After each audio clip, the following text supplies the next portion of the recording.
سبحان من فتح لهم أبواب الرحمة والرضوان ووعدهم تكون من أبواب الإسلام كما أخبرنا نبي وآخر الزمان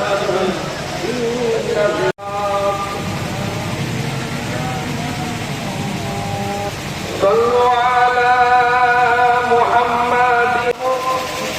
বলার অনেক আগে সর্বপ্রথম আমার অনুরোধ সমস্ত ভাই বোনেরা মানুষের কাছে যে আজকে শরীয়তের শিক্ষা নিয়ে বিভ্রান্তির মধ্যে আমরা পড়ে আছি, এই শিক্ষাটা আমরা ঈদগাহের মাঠে ইমাম সাহেব বা আরো মুফতি সাহেব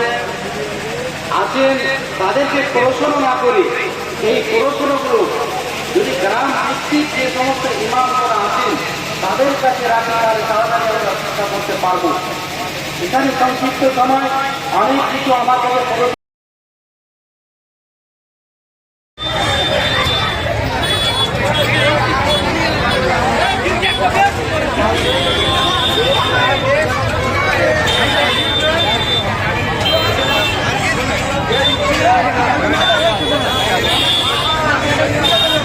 Yeah.